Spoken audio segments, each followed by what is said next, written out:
మీ అందరి సమక్షంలో ఐడిఓసిలో మీడియా సెంటర్ని ఓపెన్ చేసుకోవడం చాలా సంతోషంగా ఉంది. ఇంతకుముందు అసెంబ్లీ ఎలక్షన్స్ అప్పుడు కూడా ఇదే రూమ్లో మీడియా సెంటర్ని ఓపెన్ చేసుకొని ఎప్పటికప్పుడు న్యూస్ అప్డేట్స్ కానీ ప్రెస్ మిత్రులు కలెక్టరేట్కి, రిటర్నింగ్ ఆఫీసర్ దగ్గరికి లేదా డిఓ ఆఫీస్కి ఏదైనా ఇన్ఫర్మేషన్ కోసం వచ్చినప్పుడు వాళ్ళు కూర్చోడానికి ఒక ప్లేసు, న్యూస్ రాసుకోవడానికి ఒక ఇన్ఫర్మేషన్ సెల్ లాగా ఇది పనికొచ్చింది. ఈసారి కూడా మనం షెడ్యూల్ అనౌన్స్ కాగానే ఈరోజే మనము మీడియా సెంటర్ని అడిషనల్ ఎస్పీ గారు, ఇతర జిల్లా అధికారులు సమక్షంలో, మీ అందరి సమక్షంలో ఏర్పాటు చేసుకోవడం చాలా సంతోషం. ఈరోజు జిల్లా ఎన్నికల అధికారిగా, అలానే మహబూబ్ నగర్ పార్లమెంట్ రిటర్నింగ్ ఆఫీసర్గా కొన్ని విషయాలు, షెడ్యూల్ అనౌన్స్ అయింది కాబట్టి కొన్ని విషయాలు మీతో షేర్ చేసుకోవడం జరుగుతుంది. ఇలానే మనము డిఫరెంట్ స్టేజెస్ ఆఫ్ ద ఎలక్షన్లో ప్రెస్ కాన్ఫరెన్స్లు, ప్రెస్ బ్రీఫింగ్లు, ప్రెస్ నోట్ పంపించడము, ఇవన్నీ కూడా మనము ఫ్రీక్వెంట్గా చేస్తూ ఉంటాం.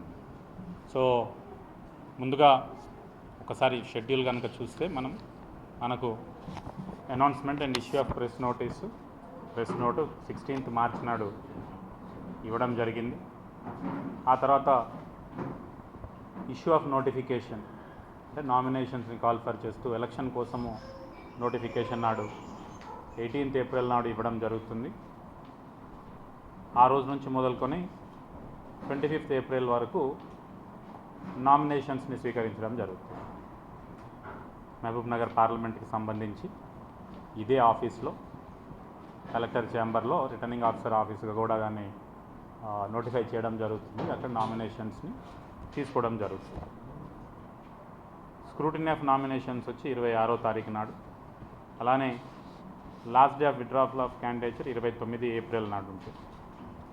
సో ఒకవేళ కంటెస్ట్ ఉంటే డేట్ ఆఫ్ పోల్ వచ్చి 13th May సోమవారం రోజు ఉంటుంది. Counting of votes 4th June నాడు ఉంటుంది. Total election shall be completed before 6th June. So ఇది బేసికల్గా షెడ్యూల్. మనకు మహబూబ్ నగర్ పార్లమెంట్ నియోజకవర్గంలో 7 అసెంబ్లీ సెగ్మెంట్స్ ఉంటాయి.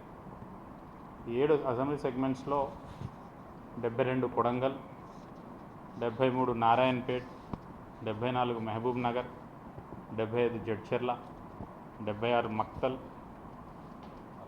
76 దేవరకద్ర, 77 మక్తల్, 84 షాద్ నగర్. ఈ 7 కాన్స్టిట్యుయెన్సీస్ 4 జిల్లాలకు సంబంధించి 7 కాన్స్టిట్యుయెన్సీస్ ఉంటాయి. టోటల్ ఓటర్స్ ఈ రోజుకి ఓటర్స్ చూస్తే కనుక మనకు సుమారుగా 16,80,348 మంది ఓటర్స్ ఉన్నారు. అందులో మేల్ ఓటర్స్, పురుష ఓటర్లు 8,32,016, అలానే ఫీమేల్ ఓటర్స్ 8,48,289 ఉన్నారు. 43 మంది థర్డ్ జెండర్స్ ఉన్నారు. ప్లస్ ఈ ఆర్మీకి సంబంధించి సర్వీస్ ఓటర్స్ కూడా 1,226 మంది ఉన్నారు. ఈ total number of PWD voters, ఎవరైతే డిఫరెంట్లీ ఏబుల్డ్గా మార్క్ చేసుకున్నారో ఎలక్టరల్ రోల్లో, వాళ్ళు సుమారుగా 32,731 మంది ఉన్నారు. అలానే కొత్తగా ఎన్రోల్ అయిన వాళ్ళు 18 to 19 yearsకి సంబంధించి 58,107 మంది ఉన్నారు. ఈ హోమ్ ఓటింగ్ ఏదైతే ఉందో పీడబ్ల్యూడీ బెంచ్ మార్క్ సర్టిఫికేట్ ఉన్న వాళ్లకు, అలానే 85 years అబోవ్ ఉన్న వాళ్ళందరికీ కూడా హోమ్ ఓటింగ్ అవకాశం ఉంటుంది. మనం ఇప్పుడు షెడ్యూల్ అనౌన్స్ అయింది కాబట్టి వీళ్ళందరికీ కూడా Form 12 హోమ్ ఓటింగ్ కోసం అప్లికేషన్స్ వాళ్ళకి ఇస్తాం. ఎలక్షన్ షెడ్యూల్ రాగానే ఇమీడియట్గా మీ అందరికీ తెలుసు మోడల్ కోడ్ ఆఫ్ కండక్ట్ అన్నది ఇమీడియట్గా ఎఫెక్ట్లోకి వస్తుంది. బట్ మన జిల్లాలో already model code of conduct MLC elections ఉండడం వల్ల 26వ తారీఖు నుంచే మన జిల్లాలో మోడల్ కోడ్ ఉన్నప్పటికీ ఇప్పుడు ఈ పార్లమెంట్ ఎలక్షన్ నోటిఫికేషన్ కూడా, షెడ్యూల్ కూడా రావడంతో మోడల్ కోడ్ ఆఫ్ కండక్ట్ అన్నవి పకడ్బందీగా మనం స్టార్ట్ చేస్తూ ఉన్నాం. అలానే మీ అందరికీ కూడా తెలుసు మన Mahabubnagar local authorities constituency MLC election కూడా జరుగుతుంది. ఆల్రెడీ నామినేషన్స్ ప్రక్రియ పూర్తయింది.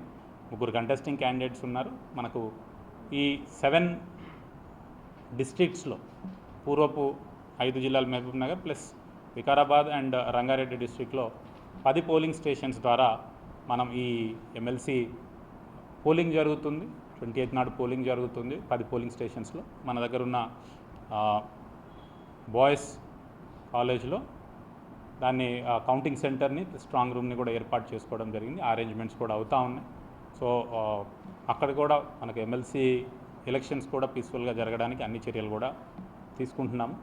సేమ్ లాస్ట్ టైం లిమిట్ లాగానే 50,000 కంటే పైన ఉంటే కనుక డెఫినెట్గా దానికి ప్రూఫ్ చూపించాలి. So better not to carry more than 50,000. ఏదైనా అవసరాలకి అంటే మీరు పెళ్ళిళ్ళకో ఇంకా దేనికి ఉన్నప్పుడు దానికి ప్రూఫ్ ఉంటే కనుక, అందుకనే ఈ డిస్ట్రిక్ట్ గ్రివెన్స్ కమిటీ యొక్క ముఖ్య ఉద్దేశం కూడా అదే. ఎందుకంటే అక్కడికక్కడ ఆ టీంలో ఉండే ఆఫీసర్స్ ముందు మీరు ఎస్టాబ్లిష్ చేసుకోలేకపోవచ్చు పబ్లిక్. సో ఈ గ్రివెన్స్ కమిటీ ముందు పెట్టినప్పుడు మీరు డాక్యుమెంట్స్ అవన్నీ ప్రూఫ్లు చూపిస్తే రిలీజ్ చేస్తారు. So not more than 50,000.